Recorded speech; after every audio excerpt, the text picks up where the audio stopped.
Halo sahabat pembelajar semua, Assalamualaikum warahmatullahi wabarakatuh. Selamat siang, salam sejahtera bagi kita semua. Om Swastiastu, Namo Buddhaya, salam kebajikan. Baik, pada hari ini hari Rabu tanggal 23 Desember 2020, yang dimana biasanya kita kalau obras hukum itu di hari Kamis, berhubung hari Kamis itu besok libur, jadi kita majukan, kita reschedule yang namanya obras hukum minggu ini di hari ini, di hari Rabu.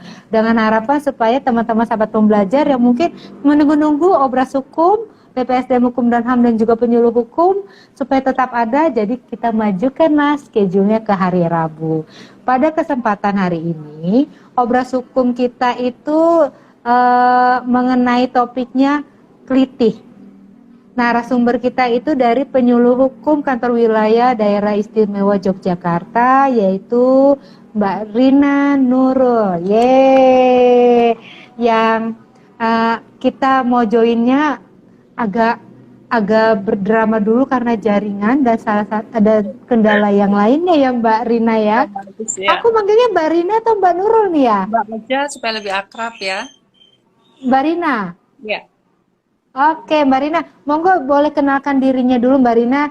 Ini penyuluh hukum udah sejak kapan? Awal mula berkarir sebagai ASN. Silakan, Mbak Rina. Terima kasih Mbak Lia. Assalamualaikum warahmatullahi wabarakatuh, teman-teman semua, sobat pengayuman dan sobat cerdas hukum dimanapun berada. Assalamualaikum warahmatullahi wabarakatuh. Perkenalkan, saya Rina Nurul Fitri Atin, penyuluh hukum muda di Kanwil Kementerian Hukum dan HAM. Menjadi di penyuluhan hukum sebenarnya sudah lama ya, di bidang penyuluhan hukum itu sudah dari 2009 ketika saya waktu itu bekerja memulainya di Kanwil Kementerian Hukum dan HAM NTT Nusa Tenggara Timur waktu itu. Oh, oke. Di 2004, 2005 sampai 2009 di Kanwil NTT. Kemudian 2009 pindah ke Kanwil Jogja, juga masuk di bidang pemilihan sampai sekarang, tetapi mulai menjadi fungsional di 2015-16 ya itu ya, angkatan pertama pemilih. Oh, oke.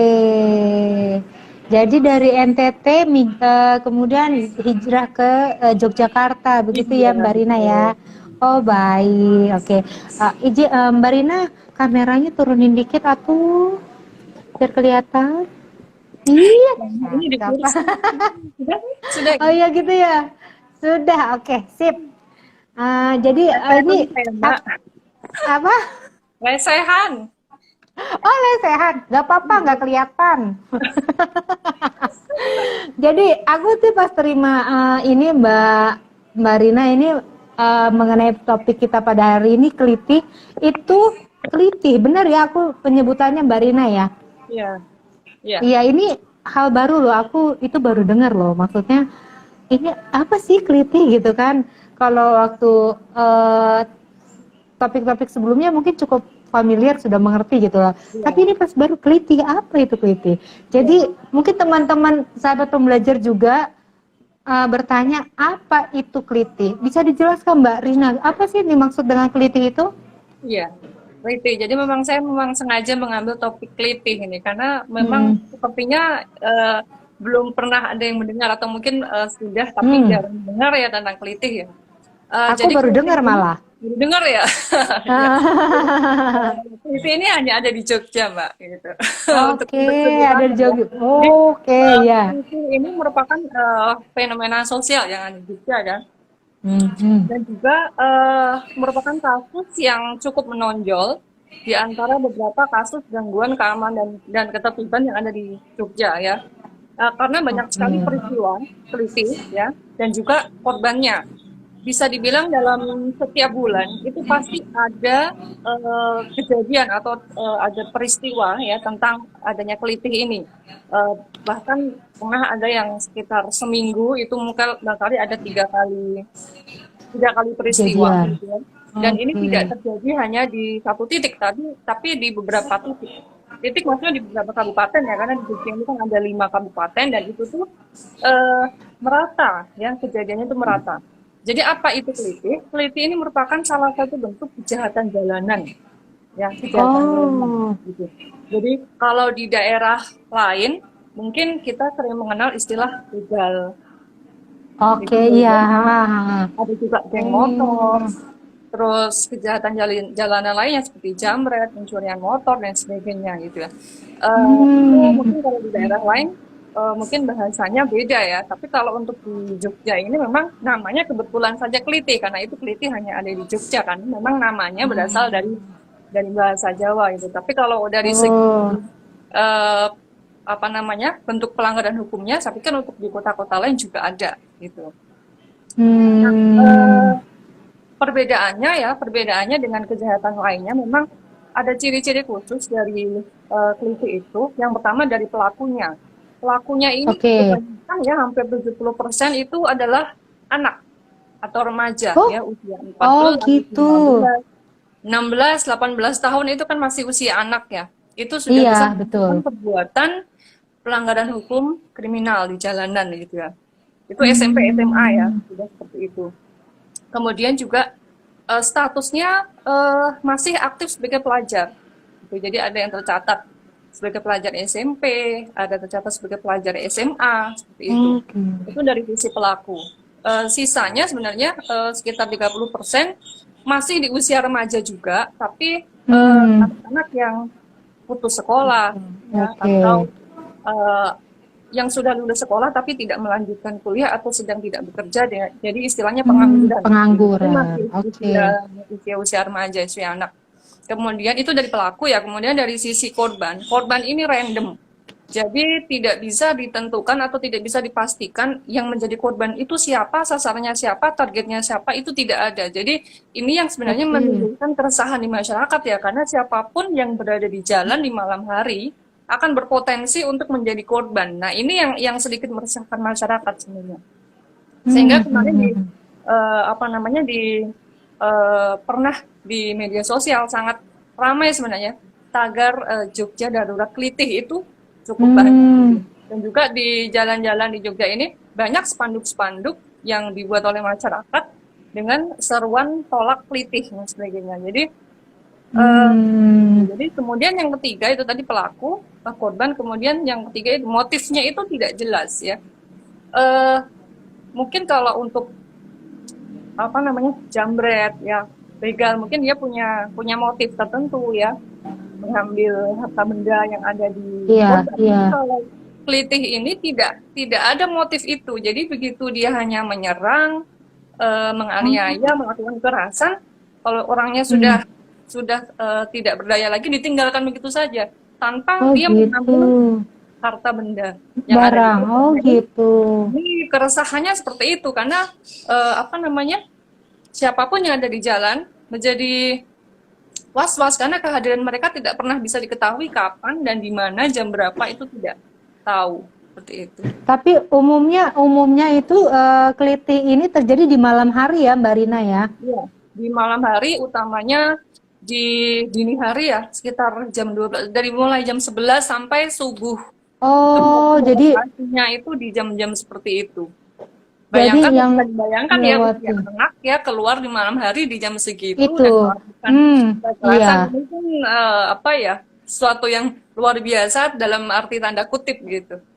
Ya ampun, gitu ya. Jadi itu masih anak-anak usia Usia remaja ya. 14 sampai 19 yang notabene masih dalam pengawasan orang tua, Iya, tapi bisa keluar rumah di jam dini hari ya menjelang subuh, iya, itu mungkin akan jadi pertanyaan baru lagi nih, iya, kok bisa, bagaimana pengontrolan orang tua terhadap anak dalam hal ini, begitu ya Mbak Rina iya, ya. iya, betul Baik. sekali. Kemudian kalau tadi Mbak Rina sampaikan, keliti ini seperti begal ya. Kalau di Jakarta tuh emang kita kenal banyak begal, atau enggak kala itu kita punya ada kasus kapak merah lah segala macam. Tapi kalau keliti ini kan seperti yang begal-begal itu punya tujuan gitu, target gitu loh, apa yang mau diambil dari harta bendanya. Tapi kalau keliti ini kayak seperti keliti ini kayak gerombolan anak-anak Iya, yang ada di jalanan, itu hanya ingin sebagai penunjukan status dengan melakukan katakan melakukan tindakan ketidaknyamanan, mengganggu orang-orang sedapatnya mereka untuk pelampiasan, atau karena terbawa dengan ini Mbak, atau mungkin miras kah, Bisa atau jadi bagaimana itu tuh Mbak Rina? ya, bisa jadi karena satu perbuatan ini kan biasanya juga dibarengi dengan pelanggaran yang lainnya. Misalkan seorang yang berani atau melakukan kekerasan yang di luar kelaziman, itu biasanya juga ada apa namanya, semacam faktor-faktor. Misalkan dia eh, miras dulu ya, kemudian juga bisa juga di bawah kendali narkotika, narkoba dan sebagainya gitu. Dan juga memang secara secara apa ya, yang namanya anak muda ya, jiwa muda, biasanya mereka memang didahului keinginan untuk banyak bergaul, cari pengalaman, mencari jati diri. Biasanya mereka dipertemukan hal seperti itu. Kemudian juga karena sering berkumpul, apa namanya, kemudian juga akhirnya bergaul dengan orang-orang yang salah itu, kemudian Iya, benar. terjerumus ke hal-hal yang jadi memang tidak, suatu pelanggaran hukum tidak bisa berdiri sendiri, tapi juga ada faktor-faktor penyebabnya. Salah satunya ya miras, seperti itu. Itu ya. Etika juga dan lain Iya, sebagainya. prihatin banget sih kalau dengan usia 14 sampai 19 tahun yang Tapi merupakan di usia. pandemi seperti ini juga banyak ini. Tidak hanya di Aduh. luar pandemi ya, yang setiap bulan ini pasti juga ada. Desember kemarin ada, di Agustus juga ada. Mereka Iya. membawa ini ya, senjata tajam mereka. Mereka jadi memang berkonvoy apa namanya, keliling wilayah, kemudian dengan Haha. membawa senjata tajam seperti itu. Aduh, ya ampun. Dengan motifnya yang gak jelas. Tapi tapi ini mungkin kayak kalau dulu anak sekolah ya tawuran-tawuran, mungkin modelnya begitu kali ya Mbak, atau misalnya gini, katakan satu kelompok litih gitu loh. Terus ada kelompok litih yang lain. Itu saling menyerang kayak begitu, bisa jadi kayak begitu nggak sih Mbak? Maksudnya Bisa jadi, karena awalnya itu kan dari kelompok ya? dari geng sekolah ya, dari geng, mungkin Aha, dari geng oh sekolah, gitu. kemudian ada saingan, kemudian saling menyerang seperti itu. Sehingga korbannya ini juga kadang-kadang dari kalangan remaja juga, dari pelajar yang berada di sekolah saingan, juga seperti itu. Ya Ada unsur ampun balas kau. dendamnya juga ada sebenarnya, tapi tidak selalu seperti itu. Jadi tidak selalu ada salah satu motif adalah mungkin balas dendam ya dari pelajar yang berada di sekolah saingan gitu. Tapi ada juga korbannya itu adalah orang yang cuman dilewati, misalnya seperti ojek online. Ini kan mereka pulang malam dan kerja di malam hari. Kalau dilewati, pas dilewati ya udah langsung aja itu, bisa aja kena gitu. Kemudian Pokoknya juga ada seperti sesuka hati mereka itu ya. iya, kadang-kadang ada mobil lewat pas berpapasan, dilemparlah pakai batu, kadang-kadang seperti itu. Juga ada kejadian Ya seperti itu. ampun. Jadi nggak mesti, Oke. apa ya, tidak ada sasaran yang khusus seperti itu. Jadi sesuka hati mereka lah ketika mereka sedang itu, aduh, gimana kalau misalnya yang pedagang kaki lima yang lagi berjualan Nah, tiba-tiba diserang. Ada kasus kayak gitu Mbak Rina di sana? kalau untuk pedagang kaki lima mungkin belum pernah ya, tapi Oke. pekerjanya, karyawannya itu Hah? pulang malam ya, karena kan mereka memang bekerja di malam hari, kemudian tutup juga malam kan, Hmm. kalau pedagang kaki lima di malam Hmm. hari. Pulangnya malam, terus pernah ada juga yang menjadi korban. Waduh, gitu ya. Jadi kalau misalkan tadi sudah disebutkan sama Mbak Rina mengenai keliti itu apa, kemudian bagaimana aksi keliti itu sendiri, lalu ada nggak kejadian Mbak? Ini para kita sebut apa ya, si keliti ini, kelompok keliti ini tertangkap, terus kira-kira itu ada hukum apa yang mengatur atas perbuatan keliti itu Mbak Rina? Ya. Jadi tidak ada tindak pidana kelitih ya, karena kelitih ini kan dikenakan atau diancam sanksi pidana sesuai dengan perbuatan yang ada dalam dalam KUHP ya, dalam Kitab Hukum Pidana ya. Jadi sanksi hukum apa yang dikenakan? Yang pertama, biasanya mereka dikenakan ancaman pidana penganiayaan. Ya, Oke, penganiayaan pengennya. di pasal 351 KUHP itu bisa berat, bisa ringan tergantung dari visum korban ya. Kalau untuk penganiayaan luka ringan diancam dengan pidana 2 tahun 8 bulan atau pidana denda paling banyak 4.500. Tapi kalau untuk perbuatan yang mengakibatkan luka berat itu ancamannya pidana 5 tahun. Bahkan ada juga kematian atau hilangnya nyawa seseorang Aduh, itu 7 tahun. sampai ada. Ya, itu 7 tahun. Banyak Mbak itu kejadian yang sampai nyawanya. Sampai kehilangan, ada sampai membuat kehilangan nyawa orang lain gitu, Iya, Mbak. iya, cukup Aduh, cukup banyak gitu. aduh Kemudian ampun. juga karena ini sifatnya geng ya, karena ini kan sebenarnya mereka itu geng. Jadi kalau itu dilakukan secara bersama-sama, maka juga bisa dikenakan pengeroyokan ya, pasal pengeroyokan itu di pasal 170. Hmm. Untuk ringan ya, apabila perbuatannya mengakibatkan ringan, maka paling lama itu 7 tahun, dan kalaupun luka berat itu 9 tahun. Sebenarnya cukup tinggi juga ini ya untuk ancaman hukuman. Oh, Kemudian juga pasal baik. pengerusakan, karena tidak sedikit juga mereka eh, misalkan ada mobil yang lewat kemudian dilempar dengan batu atau Nah, dirusak dengan pengerusakan ya. setik setik pemukul seperti yang dari besi itu kan, karena itu juga itu sampai kendaraannya rusak, mobilnya rusak karena dilempar batu, dilempar botol dan sebagainya, itu juga apa namanya, kena pasal perusakan di pasal 406 itu dengan pidana 2 tahun 8 bulan itu.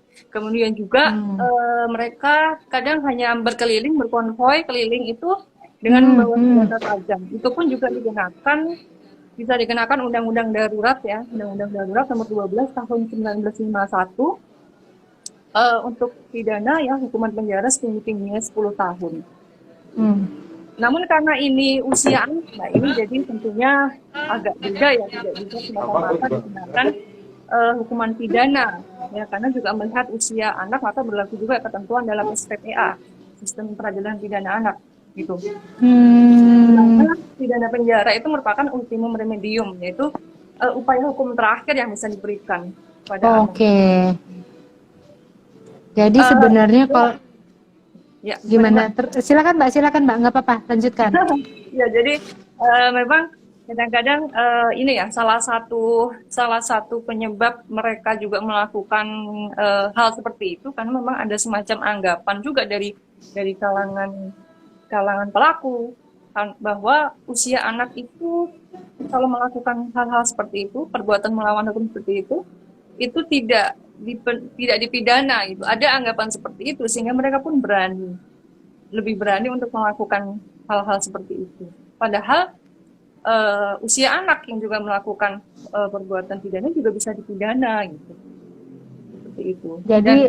Jadi kalau misalkan apa namanya, oke lah, mungkin kalau untuk yang pertama ya, misalkan dia membawa senjata, kemudian dari kepolisian biasanya sekiranya itu tidak ada korban, dikembalikan ke orang tua atau diberikan hukuman tindakannya gitu. Tapi kadang-kadang hukuman pengembalian ke orang tua itu diartikan sebagai hukuman bebas gitu ya. Padahal tidak bebas, itu sebenarnya adalah sanksi bagi orang tua juga untuk bagaimana supaya kedepannya bisa membina anak. Sebenarnya kan itu. Tapi kadang-kadang diartikan sebagai bebas seperti itu. Jadi ini sebenarnya ketika si anak diberikan sanksi tindakan gitu ya, dikembalikan ke orang tua atau pembinaan ke lembaga gitu, sebenarnya ini juga menjadi tanggung jawab orang tua bagaimana bisa membina anaknya supaya tidak lagi melakukan perbuatan pidana. Ya, betul. Jadi apa namanya? Tapi ketika nanti yang kedua kali misalkan tertangkap lagi melakukan perbuatan pidana, tidak ada lagi yang seperti itu. Gitu. Jadi sebenarnya ini juga untuk anak juga apa ya, bisa menjadi kesempatan pertama sebenarnya untuk memperbaiki diri, karena ini kan anak ya, usia anak itu kan masih depan bangsa, generasi bangsa gitu ya, ada banyak harapan gitu ya di sana. Jadi ya, jadi memang dilemanya seperti itu karena mereka memang anak-anak yang belum diusia bisa diberikan pertanggungjawaban pidana secara utuh seperti itu. Iya, baik. Memang kalau ada beranggapan tadi seorang anak yang telah melakukan tindakan bagian dari keliti itu tertangkap, kemudian karena masih di bawah usia anak atau masih dalam usia anak, itu tidak bisa diproses hukum sehingga dikembalikan oleh orang tua, dan itu banyak mengartikan seperti bebas karena dikembalikan ke orang tua. Cuman tidak akan menjadi efek jera ketika ini menanyakan pendapat Mbak Rina ya, tidak menjadikan suatu efek jera kalau ketika pelaku anak itu tidak dihukum dalam tanda kutip gini.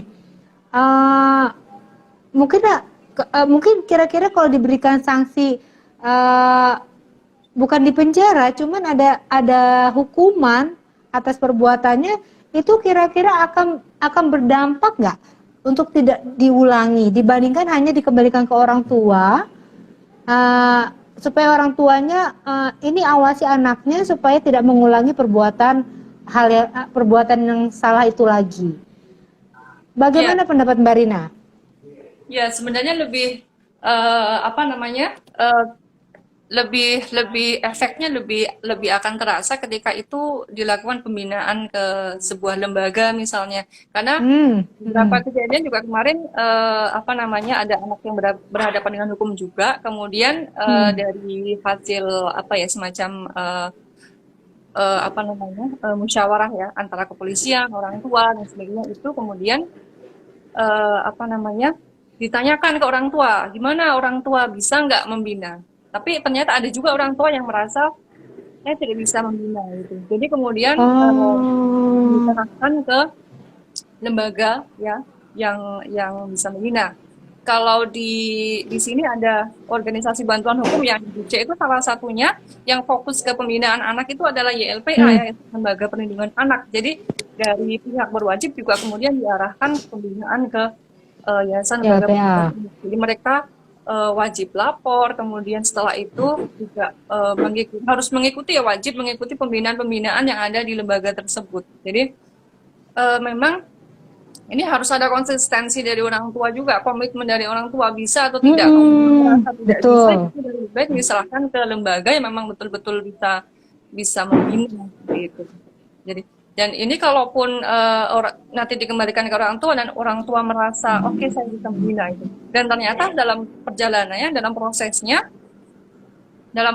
ternyata memang tidak bisa berubah anak, ya tentunya nanti yang perbuatan yang kedua pun tetap akan ada hukumannya ya, sanksinya seperti itu. Iya, itu kalau saya sih sependapat seperti itu. Maksudnya ketika seorang anak, kalau saya bilang memang usia itu kayak 14 sampai 19 itu masih dikategorikan anak. Tapi sebenarnya mereka itu kadang perilakunya melebihi dari seorang anak itu sendiri gitu, karena sanggup melakukan kejahatan seperti itu tadi. Kalau saya berpendapat sebaiknya ada hukuman yang mungkin bukan penjara, cuma supaya ada efek jera bagi anak itu sendiri, tidak mengulangi hal yang sama, dibanding hanya dikembalikan ke orang tua. Udah diserahkan ke orang tua, silakan anak ini untuk dididik atau dibikin supaya tidak mengulangi perbuatan yang salah itu kembali. Cuma itu akan berbeda itunya dampaknya menurut saya ya, dibanding diberikan hukuman gitu loh. Baik, Mbak Rina. Kemudian nih Mbak Rina, kalau boleh disebutkan apa sih latar belakang penyebab pelaku keliti itu, para pelaku itu melakukan perilaku yang seperti itu? Aduh, libet deh ngomongnya. Apa latar belakang si keliti ini melakukan perilaku seperti itu? Ya, sebenarnya kata kelitih ini dari beberapa stakeholders ya, itu sebenarnya sudah tidak dianjurkan lagi untuk digunakan sebenarnya. Tapi masyarakat di sini memang sudah terlanjur kalau kelitih itu udah pasti langsung tahu, oh ini kelitih gitu. Sedangkan kalau kita menyebut kejahatan jalanan orang masih bingung apa ya, kan bisa banyak tuh jambret apa. Ya, tapi kalau untuk kelitih orang pasti sudah mengarah ke yang negatif ya, perbuatan yang tidak baik ya. Jadi mindsetnya orang itu kalau udah dengar kritik udahlah pokoknya jelek lah pokoknya gitu kan. Jadi yang tidak lazim itu yang dilakukan oleh anak-anak yang tidak ada motif itu pasti itu. Jadi agak susah Hmm, sebenarnya menghilangkan kata kritik ini supaya tidak digunakan gitu ya. Tapi ya tidak apa-apa karena memang orang taunya itu gitu ya itu. Jadi karena ini kan sebenarnya awalnya itu kan dari bahasa Jawa ya, dari bahasa Jawa dari yang apa namanya orang biasa itu kan kalau malam-malam lapar atau gabut gitu kalau bahasa sekarang tuh gabut kemudian udah cari angin keluar apa namanya cari makan dan sebagainya sebenarnya dari situ dan kemudian di saat ini diartikan sebagai kenakalan remaja yang tidak lazim itu jadi itulah kenapa sebenarnya ada saran sebaiknya tidak digunakan tapi bagaimana udah terlanjur populer gitu ya nama ini sebenarnya. Baik. karena sudah dari dulu nama itu Jadi, ya. iya. Jadi agak susah kalau tidak digunakan. Kemudian tentang latar belakang. Sebenarnya latar belakangnya itu apa itu sebenarnya banyak ya, banyak hal. Jadi yang pertama itu bisa juga dari faktor internal diri si anak, juga dari faktor eksternal dari faktor internal diri anak misalkan dari sisi gender laki-laki ya karena laki-laki itu kan lebih suka kekerasan fisik dan sebagainya sehingga ketika ada ajakan untuk melakukan hal-hal yang seperti itu tentu mereka laki-laki lebih cenderung suka hal-hal yang seperti itu kemudian juga dari sisi usia remaja ya usia labil di mana mereka masih mencari jati diri masih kepingin banyak bergaul dan sebagainya punya energi yang besar jadi ketika ada ajakan ketika mereka menemukan suatu teman yang bisa cocok nih gitu mereka mau saja gitu tanpa mereka paham dan tahu dampaknya itu kemudian juga dari Oke. faktor eksternal ini juga banyak ya dari faktor lingkungan luar misalkan kebanyakan ya mereka itu berasal dari keluarga yang tidak utuh atau dari broken home gitu ya Broken home ya. Oke. ya karena broken home ini sebenarnya tidak selalu kedua orang tua bercerai gitu ya tetapi broken home ini juga bisa diartikan misalkan ada salah satu yang meninggal ada ayah atau ibu meninggal misalkan salah satu kemudian juga tidak utuh tidak berarti dalam secara fisik tidak utuh tapi juga tidak utuh dalam hal memberikan Hubungan kali ya. misalkan kedua orang tua ini masih utuh tapi Iya. sibuk bekerja cuek ya lebih apa namanya lebih mengurusi hal-hal yang sifatnya untuk pekerjaan Iya, iya. sebagainya Betul, sehingga kurang anak ini perhatian. karena banyak juga yang saya lihat kedua orang tua cerai tapi anak juga masih kehidupannya Baik. baik saja gitu Betul. apa namanya saya melihat di sini bukan masalah broken utuh tidak utuh tapi lebih ke bagaimana kita bisa mentransfer ilmu Hubungan jadi hubungan antara orang tua dengan anak itu sendiri ya Mbak Rina ya. ya Jadi hubungan antara si anak sama orang Iya. tuanya sendiri. Gitu. Kemudian apa lagi tuh Mbak?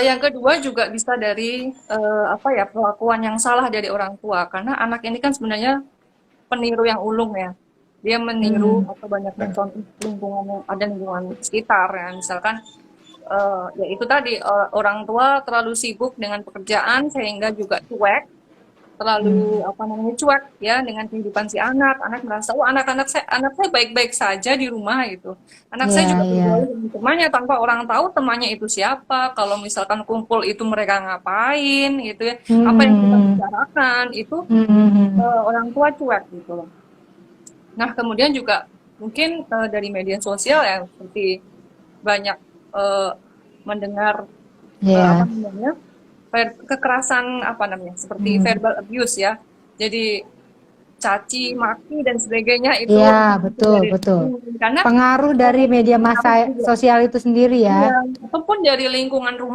masyarakat juga bisa seperti itu karena biasanya orang yang berada di lingkungan gang seperti itu juga secara verbal juga kurang ini ya apa namanya kurang santun ya dalam hal apa bisa menjadi cikal bakal lah untuk adanya kekerasan gitu. Kemudian ada juga yang orang tua tidak peduli kemudian dititipkan ke neneknya, penelantaran seperti itu. Jadi Ya. penelantaran. Jadi ada beberapa yang pernah saya temui juga sih sebenarnya pernah Oh, pernah ada saya kasus tuh, Mbak. ya Mbak Rina, pernah ada kasus Mbak Rina yang mengetahui anak-anak yang pola seperti itu gitu. ya pernah pernah ketemu aja sih, pernah ngobrol dengan apa namanya, kebetulan ngobrol dengan orang tua. Jadi memang orang tua broken ya, kemudian eh, yang satunya udah nggak tahu di mana gitu, yang satunya Iya, kemudian iya. menikah lagi gitu, kemudian ini hanya dititipkan ke keluarga yang lain gitu, Neneknya, ha. ke neneknya atau ke kakeknya ya, karena Iya, iya, dan kakek ini kan sebenarnya sudah tua ya, jadi kalau harus iya. mengurusi lagi cucunya seperti itu kan sebenarnya kasihan juga ya. Akhirnya perhatiannya juga kurang, perhatian keluarga lain itu ke anak tersebut juga kurang gitu. Jadi orang tua hanya oke ngasih sekolah, ngasih apa namanya biaya sekolah, Biaya, ya. fasilitas motor, Tanpa hadir ya, ngasih tanpa hadir. Tanpa tanpa hadir di hadir, situ bersama anak ya. memberikan pengawasan Oke. tanpa ada perhatian yang lebih.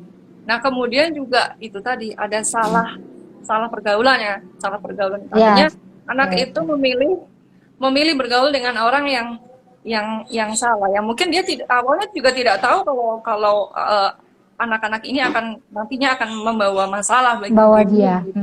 Karena yang namanya anak muda ya pasti saya maunya bergaul dengan sebanyak-banyaknya gitu. Apalagi mungkin ketika di rumah ada masalah di rumah dengan orang tua.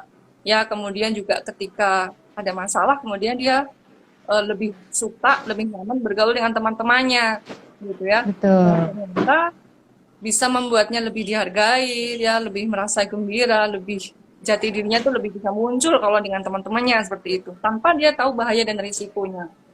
Betul, Nah, ini betul. yang Karena keempat, ya anak kurang mengetahui, anak tidak mengetahui bahaya dan risiko. Jadi anak kurang mempunyai kemampuan karena yang namanya anak ini kalau tidak dikasih tahu, pasti dia tidak akan tahu kalau tidak diarahkan. Jadi kemampuan ini yang kadang-kadang sulit. Misalkan kelitih itu kan berawal dari geng ya. Dan mungkin ini orang tua juga mungkin tidak tahu bagaimana proses proses bagaimana si anak itu menjadi geng, karena untuk pelaku kelitih ini kan mereka tidak dalam semalam menjadi pelaku, tapi ini pasti ada proses-proses yang mungkin barangkali orang tua tidak mendeteksi sejak dini ini, gitu ya. Jadi berawal dari kemungkinan suka kumpul-kumpul, perkumpulan ya kan, perkumpulan. di warung burjo, ya, Iya, betul, betul. seperti itu. Dan kebetulan kumpul ternyata mereka itu adalah geng ya, jadi diajak aja. Terus Betul, betul. dari suka kumpul-kumpul inilah kadang-kadang timbul suatu pembicaraan untuk melakukan sesuatu itu tadi, tawuran untuk apa dan lain, untuk kelitih atau sebagainya. Dan biar dibilang keren kali ya Mbak, gimana? biar dibilang orang keren gitu ya, Gaul, ditakutin gaul, ya. orang gitu, Iya. gaul. Nah jadi Ya. orang kalau ngelihat tuh kayak takut, mereka tuh kayak merasa bangga kali ya melakukan itu ya Mbak ya. Ya barangkali ya, barangkali juga sih itu. Jadi tiba-tiba nih, apa namanya, mereka itu suka kumpul di rumah temannya di malam hari gitu. Iya. Nah, ini kan sebenarnya dari awal ini kan orang tua juga paling tidak harus bisa mendeteksi lah ketika anaknya sering keluar di malam hari bersama teman-temannya, apalagi sampai misalkan tidak pulang gitu ya, karena kan Iya. mereka beroperasi di malam hari, dini hari sampai subuh, otomatis mereka nggak pulang ke rumah dong gitu. Iya, iya. Mereka pasti punya semacam base camp gitu ya. Nah, jadi akan timbul pertanyaan di mana orang tua, apakah mereka tidak tahu gitu ya kalau mereka melakukan hal-hal ini gitu. Jadi seperti itu. Jadi perilaku-perilaku inilah yang sebenarnya harus dideteksi oleh orang tua, oleh keluarga. Jadi baiknya kalau malam itu di rumah saja, karena tidak baik ya kalau usia anak keluar malam itu sebenarnya memang bukan tempatnya bagi anak untuk keluar malam ya. Tidak juga untuk mengerjakan tugas, kan pasti nggak mungkin lah sampai harus menginap gitu ya. Gitu. Betul. Cuma kalau dari kasus ini, keliti ini sudah dipastikan itu anak-anak itu keluar malam tanpa sepengetahuan orang tuanya itu Mbak. Jadi Hal eh, juga ya tidak bisa dipastikan ya. Hanya ini hanya menjadi karena kalau pertanyaan. Kemungkinan karena ya. kalau sebagai karena kalau kita sebagai orang tua mengetahui anak kita keluar dengan kita ketahui, pasti kita melarang. Pasti kita tidak boleh gitu kan? Iya itu. Karena itu di luar waktu normal gitu, di tengah malam keluar.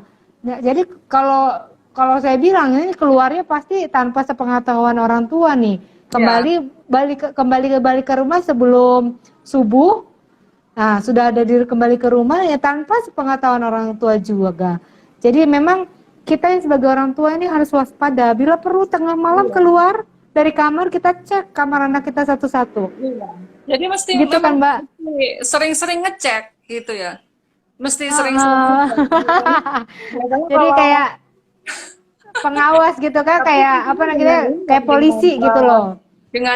apa ya gaya atau gaya yang sesuai dengan si anak. Karena anak sekarang itu kan kadang-kadang kalau dimata-matain suka nggak suka ya. Tidak suka kalau orang tua Betul. campur apalagi sampai, barang saya kok diliatin atau apa gitu ya. Itu kan pasti nggak suka. Tapi kan orang tua pasti Sudah punya punya cara-cara privacy lah. sendiri soalnya mereka itu Iya, kan, Mbak Rina. sudah sensitif kalau sudah remaja itu ya. Betul. Jadi kemudian nih Mbak Rina, kalau upaya apa yang kira-kira dilakukan untuk mengatasi kejahatan jalanan seperti itu, Mbak Rina?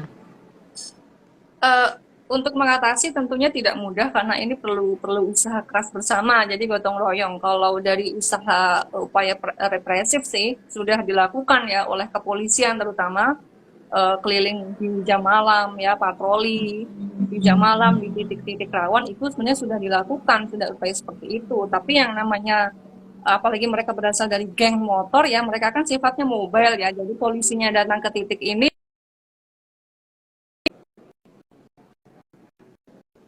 regenerasi ya, regenerasi. Jadi kalau ditangkap satu nanti pelaku yang lain juga nanti akan melakukan karena memang mereka kan sifatnya bergerombol ya, seperti itu. Eh, Baik. Kalau dari preventif ya tentunya pencegahan itu lebih diutamakan untuk dilakukan karena mengingat mereka juga usia masih anak. Jadi Ya. tidak bisa selesai hanya dengan ditangkap karena sifatnya banyak berkelompok ditangkap satu ya pasti yang lainnya juga mereka juga akan melakukan hal yang serupa ya. Nah, kemudian juga tidak cukup hanya ditangkap tapi juga dicari akar permasalahannya itu apa gitu. Akar Oke. permasalahannya itu apa. Jadi bisa jadi karena mungkin dia berada atau berkumpul dengan teman-teman itu karena ada masalah dengan keluarganya. Nah, berarti harus diselesaikan dulu nih hubungan komunikasi antara orang tua dengan anak gitu ya. Keluarga. Jadi kemudian juga kadang-kadang orang tua merasa anak saya tuh baik-baik saja kok di rumah gitu. Tapi kemudian ketika dia berada di luar rumah, dia akan menjadi pribadi yang berbeda. Nah, ini berarti ada semacam salah paham ya antara hubungan antara orang tua dan anak gitu ya. Jadi kayak Orang memiliki tua kepribadian ganda gitu ya. Di rumah depan kadang-kadang orang tuanya iya, jadi baik sekali gitu ya. tapi begitu kalau Eh, ngobrol menjadi liar pribadi langsung. beda, jadi Oh suka gitu ya. sembunyi-sembunyi gitu ya sama. Jadi anak si orang tua itu Oke. terlalu berprasangka baik sama anaknya. Anak saya itu baik kok di rumah di gini itu kan. Tapi sampai dulu ternyata dia bisa seperti itu ya. Ya istilahnya kecolongan itu tadi ya. Dan memang harus dikawal betul-betul sih anak karena memang usia remaja wajar bila dia punya energi yang menggebu-gebu, kepingin ini, tapi kalau orang tua tidak mengawal ya, nanti bisa lepas nih dari relnya, dari jalurnya gitu. Jadi orang tua jangan hanya ngelihat anaknya di rumah misalnya mau cuci piring, mau nyapu, mau ngepel, baik kok baik, mau ngerjain pekerjaan rumah, taunya di luar, wah Iya. seperti itu. Jadi Kadang-kadang memang ya apa ya kalau di rumah itu dia punya punya batasan kalau kalau tidak ikut aturan dari orang tua nanti dikena marah dan sebagainya. Nah, padahal dalam hati berontak nih, aduh saya nggak suka begini, aduh saya nggak suka begini. Gitu. iya Ngobrol kan pas gitu keluar ya udah jadi keluar gitu.